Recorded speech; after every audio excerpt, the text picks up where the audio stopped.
आज हम तुलनात्मक राजनीति की प्रकृति के संदर्भ में अध्ययन करेंगे। हम ये जानते हैं कि आज तुलनात्मक राजनीति एक स्वतंत्र विषय के रूप में अपना स्थान प्राप्त कर चुकी है। प्राचीन काल में तुलनात्मक राजनीति का संबंध केवल विभिन्न सरकारों की तुलना मात्र से ही माना जाता था। अरस्तु ने वैज्ञानिक पद्धति का आरंभ करके तुलनात्मक अध्ययन को एक नई दिशा प्रदान की थी। इसके बाद हेरोडोटस ने भी तुलनात्मक राजनीति का विकास किया, लेकिन उनका अध्ययन केवल राजनीतिक संस्थाओं, उनके ढांचे और उनके सरकारों तक ही सीमित रहा है। द्वितीय विश्व युद्ध के बाद तुलनात्मक राजनीति की प्रकृति में काफ़ी बदलाव आया। अब इसमें राजनीतिक संस्थाओं के ढांचे व कार्यों के साथ साथ गैर राजनीतिक समुदायों तथा निजी संस्थाओं व उनके व्यवहार का भी अध्ययन आवश्यक होता गया। इसलिए आज तुलनात्मक राजनीति में केवल शासन के ढांचों का ही अध्ययन न करके बल्कि सभी राजनीतिक सिद्धांतों, आदर्शों तथा व्यवहारों का अध्ययन किया जाता है। इसलिए आज तुलनात्मक राजनीति की प्रकृति भी बदल चुकी है। आज तुलनात्मक राजनीति की प्रकृति को लेकर विद्वानों में काफ़ी मतभेद उत्पन्न हो चुका है। इसका हम आज अध्ययन करेंगे।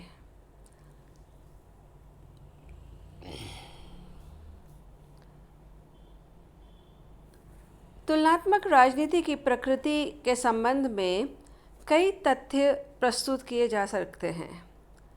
सर्वप्रथम, जैसे कि हम देख रहे हैं कि जो स्क्रीन पे दिख रहा है कि तुलनात्मक राजनीति में तुलना की कोई भी इकाई ली जा सकती है, किंतु तुलनाओं को अर्थपूर्ण बनाने के लिए तुलना की इकाइयों का चयन प्रत्यय ढांचे पर आधारित होना चाहिए। ये एक अति आवश्यक तथ्य सामने है।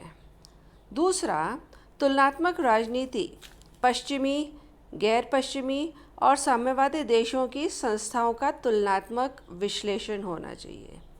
ऐसा नहीं हो सकता है कि केवल आप पश्चिमी देशों के साथ में अध्ययन करें और फिर उसके ऊपर कोई आप निकाल लें कि हम तुलनात्मक राजनीति के मुख्य आधार जो हैं वो इसको मानते हैं।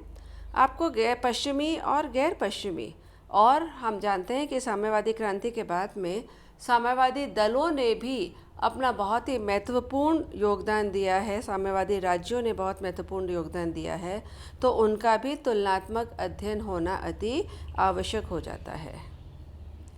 तीसरा मुख्य आधार है कि तुलनात्मक राजनीति विविध राजनीतिक संरचनाओं के साथ साथ में अराजनीतिक संरचनाओं और उनके प्रभावों का भी अध्ययन करता है।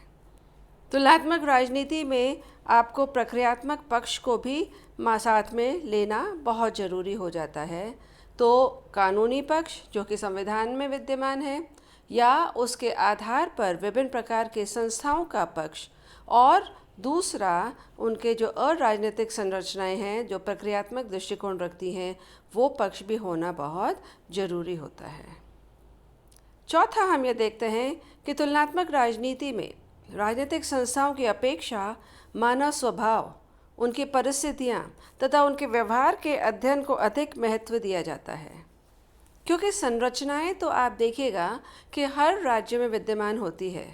हम जानते हैं कि राज्य के स्तंभ व्यवस्थापिका, कार्यपालिका, न्यायपालिका, ये तीनों स्तंभ हमारे राज्य के अंतर्गत विभिन्न प्रकार से कार्य करते हैं, लेकिन उनकी सफलता जो है वो उस राज्य में रहने वाले मानव के व्यवहार पर डिपेंड करती है, उनकी परिस्थितियों पर डिपेंड करती है, और सबसे ज़्यादा ये है कि मानव क्या उन सारी संस्थाओं को अपने स्वभाव में आत्मसात कर पाया है, उसके साथ में रिएक्ट कर पा रहा है। इन सब चीज़ों का भी अध्ययन करना आवश्यक हो जाता है। इसीलिए हम देखते हैं कि एक प्रकार की प्रणाली एक राज्य में तो सफल हो जाती है, लेकिन दूसरे राज्य में वो सफल नहीं हो पाती। उसके पीछे समाज की परिस्थिति और स्वभाव है, उसका अध्ययन पहले करना हमारी तुलनात्मक राजनीति का सबसे बड़ा आधार है। अगला हम देख रहे हैं तुलनात्मक राजनीति में राजनीतिक कार्यकलाप, राजनीतिक प्रक्रिया और राजनीतिक सत्ता का अध्ययन होना आवश्यक होता है, क्योंकि केवल संविधान को उठाकर, सारे संविधान, विश्व के संविधान हम उठा लें और उनका अध्ययन करके हम कह दें कि हमने ये तुलना करी है और हम इस नतीजे पे पहुँचे हैं, ये बिल्कुल गलत हो जाता है।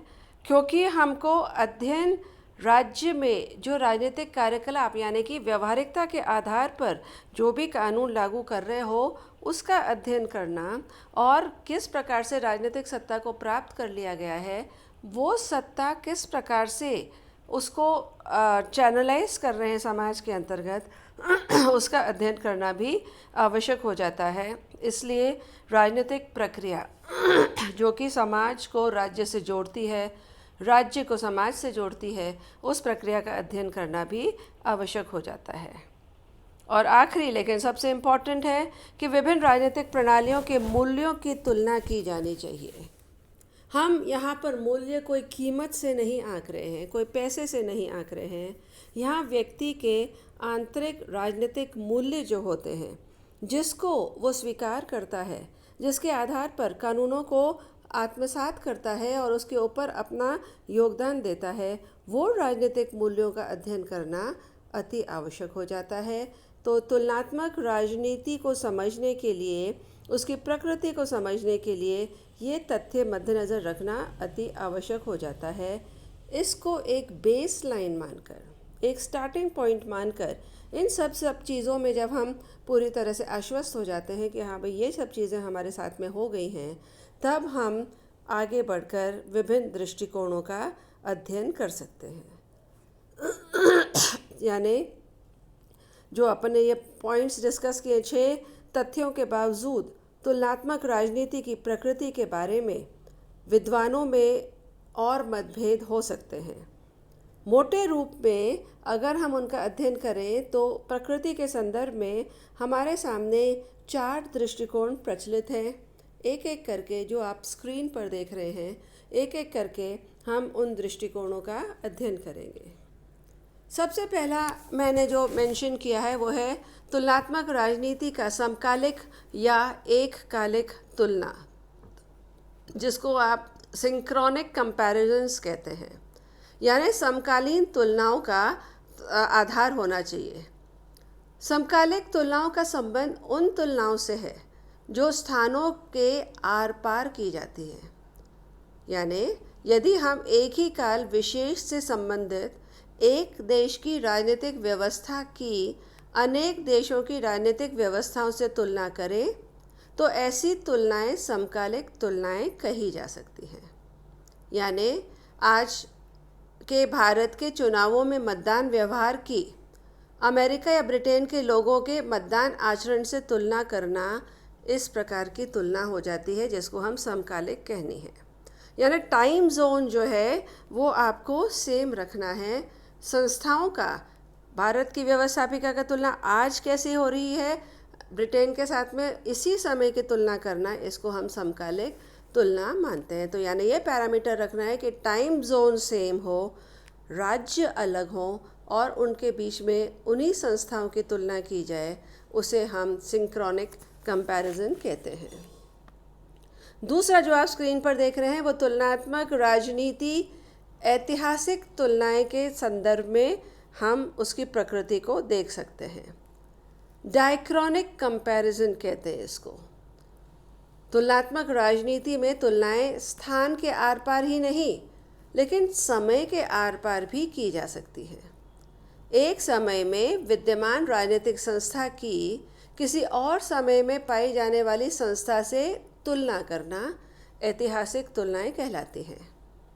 उदाहरण के लिए नेहरू के शासनकाल की राजनीतिक विशेषताओं की तुलना वाजपेयी युग की राजनीतिक विशेषताओं से अगर हम करते हैं तो वो ऐतिहासिक तुलनाएं मानी जाती हैं। ऐतिहासिक तुलनाएं एक देश के अंतर्गत भी की जा सकती हैं और विभिन्न देशों के संदर्भ में भी की जा सकती हैं। जैसे अगर हम एक उदाहरण लें कि चर्चिल के 1940 से 45 के प्रधानमंत्री काल में ब्रिटेन की संसदीय शासन प्रणाली की नेहरू के 1952 से 57 के प्रधानमंत्री काल में भारत की संसदीय व्यवस्था या प्रणाली कैसे चली उसका तुलनात्मक अध्ययन भी कर सकते हैं। वो ऐतिहासिक तुलनाएं मानी जाती हैं।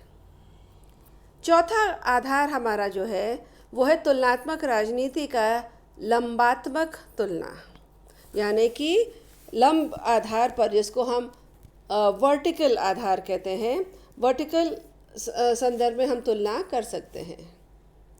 इस समर्थक के इस सिद्धांत या इस दृष्टिकोण के समर्थकों का मानना है कि तुलनात्मक राजनीति एक ही देश में विभिन्न स्तरों पर स्थापित सरकारों, हो सकता है राष्ट्रीय हो या स्थानीय हो, और उनको प्रभावित करने वाले राजनीतिक व्यवहारों का तुलनात्मक विश्लेषण का अध्ययन किया जाए। इस विचारधारा को मानने वालों का कहना है कि चूंकि क्षेत्रीय सरकारें अनेक होती हैं, इसलिए राष्ट्रीय सरकारों की उनसे राजनीतिक प्रक्रियाओं तथा संस्थाओं के संदर्भ में तुलना करके उपयोगी निष्कर्ष निकाले जा सकते हैं। इस धारणा के समर्थकों का कहना है कि तुलनात्मक राजनीति एक ही देश की विभिन्न सरकारों की अनुलंब तुलना है, इसलिए वे एक ही देश की विभिन्न सरकारों की तुलना विभिन्न स्तरों पर करने पर जोर देते हैं। तो ये आधार जो है वो इस विचार पर आधारित है कि एक ही देश में स्थित विभिन्न स्तरों पर स्थापित सरकारों को व उनको प्रभावित करने वाले राजनीतिक व्यवहारों का तुलनात्मक विश्लेषण कर लिया जाए। इसको हम इस रूप में मानते हैं। और चौथा आधार जो है वो तुलनात्मक राजनीति के अम्बतरीय तुलना के साथ में दृष्टिकोण विद्यमान है। ये तुलनात्मक राजनीति की प्रकृति संबंधी एक महत्वपूर्ण धारणा है, जिसके अनुसार यह राष्ट्रीय सरकारों का अम्बतरीय यानी कि हॉरिजॉन्टल, जो क्षितिजीय भी कह सकते हैं अपन, हॉरिजॉन्टल तुलनात्मक अध्ययन है। और अधिकांश राजनीति शास्त्री इस धारणा से सहमत हैं। ऐसी तुलना दो प्रकार से हो सकती है। प्रथम, तुलना तो एक ही देश की विभिन्न कालों में विद्यमान राष्ट्रीय सरकारों की आपस में हो, या उन राष्ट्रीय सरकारों में जो आज संपूर्ण विश्व में विद्यमान हैं उनमें तुलना हो, तो वो हमारी एक क्षितिजीय अध्ययन का आधार बन जाता है। तो इसलिए ये चौथा दृष्टिकोण जो है वो हॉरिजॉन्टल कंपैरेटिव मेथड है, जिसमें एक ही स्तर पर विभिन्न संस्थाओं का एक ही समय में आप तुलनात्मक अध्ययन कर रहे हैं। तो इसलिए हम ये कह सकते हैं कि तुलनात्मक राजनीति की प्रकृति संबंधी सर्वमान्य धारणा आज यही है कि समकालीन विश्व में प्रचलित राष्ट्रीय सरकारों का तुलनात्मक अध्ययन किया जाए। और इस संदर्भ में हमारे जो तुलनात्मक राजनीति के वैज्ञानिक हैं, जो कि बहुत अच्छी विशेषज्ञता रखते हैं, जीन ब्लॉन्डेल के नाम से, वो इस बात का समर्थन करते हैं कि हमारे पास तुलनात्मक सरकारों के अध्ययन का केवल एक ही दृष्टिकोण शेष बचता है, और वह है समकालीन विश्व की राजनीतिक व्यवस्थाओं से संबद्ध राष्ट्रीय सरकारों का राष्ट्रीय सीमाओं के आर पार अध्ययन करना। और सही मायने में अगर अपन देखें तो इस प्रकार की तुलना से न केवल सामान्यकरण संभव है, वरन राजनीतिक व्यवहार के संबंध में ऐसे सिद्धांतों का प्रतिपादन भी किया जा सकता है जिनसे हर देश की राजनीतिक व्यवस्था को समझा जा सके।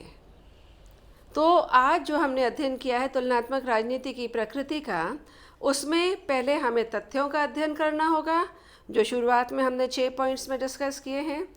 उसके पश्चात जो विभिन्न दृष्टिकोण विद्यमान हैं वो 4 आधार पर विद्यमान हैं।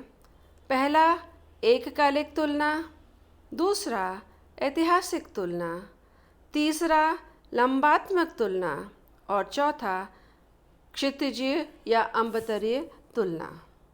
तो अतः हम ये कह सकते हैं कि राजनीति की प्रकृति के विवेचन में ये स्पष्ट है कि एक स्वतंत्र अनुशासन के रूप में राजनीति विज्ञान में तुलनात्मक राजनीति एक महत्वपूर्ण शाखा बन चुकी है, और तुलनात्मक राजनीति एक ही देश की राष्ट्रीय सरकारों का ऐतिहासिक संदर्भ या राष्ट्रीय सीमाओं के आर पार तुलनात्मक अध्ययन ही नहीं, अपितु इसके साथ साथ राजनीतिक प्रक्रियाओं व राजनीतिक व्यवहार तथा सरकारी तंत्रों को प्रभावित करने वाली गैर शासकीय व्यवस्थाओं का भी तुलनात्मक अध्ययन है।